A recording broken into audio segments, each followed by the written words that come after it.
৭৪তম miss universe প্রতিযোগিতায় ১২১ জন প্রতিযোগীকে পেছনে ফেলে সেরার মুকুট জিতে নিলেন মেক্সিকোর ফাতিমা বস। বিচারকের তিরস্কারের শিকার হয়েও বিশ্বজুড়ে আলোচনায় আসেন ফাতিমা। চলুন আফফান মিতুলের প্রতিবেদনে জেনে নেওয়া যাক কে এই ফাতিমা।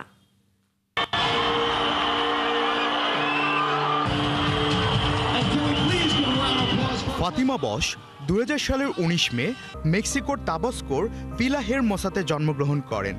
তার পুরো নাম ফাতিমা বস ফার্নান্দেজ।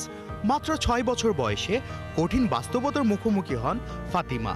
মস্তিষ্কজনিত জটিল রোগ ধরা পড়ে তার, যা তার শিক্ষা জীবনকে অনিশ্চয়তার মুখে ফেলে দেয়। তবে এই প্রতিবন্ধকতা থামাতে পারেনি ফাতিমাকে।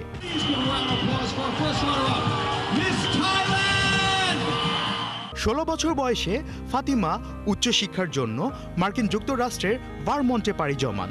সেখানে ১ বছরের পড়াশোনা শেষ করে মেক্সিকোয় ফেরেন। ফাতিমার শৈশবের স্বপ্ন ছিল মেক্সিকোর ফ্লোর তাবাস্কো সুন্দরী প্রতিযোগিতার মুকুট জয়। যুক্তরাষ্ট্র থেকে ফিরে স্বপ্নকে ছুঁয়ে দেন।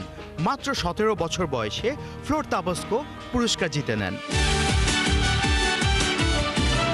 পড়ার টেবিলে ফাতিমা বেছে নিয়েছিলেন ফ্যাশনকে। ফ্লোর তাবাস্কো জয়ের পর মেক্সিকো সিটির ইউনিভার্সিডাড ইবেরোআমেরিকানাতে ফ্যাশন এবং পোশাক ডিজাইনে ডিগ্রি অর্জন করেন। এরপর পড়তে যান ইতালি। দেশটির মিলানে নুভা আকাদেমিয়া ডি বেল্লে আর্তিতে উচ্চতর ডিগ্রির জন্য পড়াশোনা করেন। সদ্য মিস ইউনিভার্সের মুকুটজয়ী ফাতিমা পরিবেশ সচেতন ও মানবিক হৃদয়ের অধিকারী। বেশ কিছু সামাজিক কর্মকাণ্ডের সঙ্গেও জড়িত তিনি। গেল ৯ বছরের বেশি সময় ধরে কাজ করছেন ক্যান্সারে আক্রান্ত শিশুদের স্বেচ্ছাসেবক হিসেবে। প্রতি বছর এই শিশুদের জন্য তাবাস্কোর অনকোলজি হাসপাতালে বার্ষিক ক্রিসমাস খেলনা বিতরণ অনুষ্ঠানের আয়োজন করেন তিনি।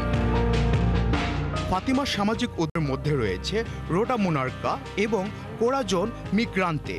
এই উদ্যোগগুলোর মাধ্যমে তিনি পরিবেশ সচেতনতার সঙ্গে মানবিক সহায়তার কাজ করছেন। অভিবাসীদেরও সমর্থন করেন ফাতিমা। পাশাপাশি সমাজে মানসিক স্বাস্থ্য ও আশার বার্তা প্রচারের জন্য কাজ করেন ফাতিমা বস। আফফান মিতুল, ৭১।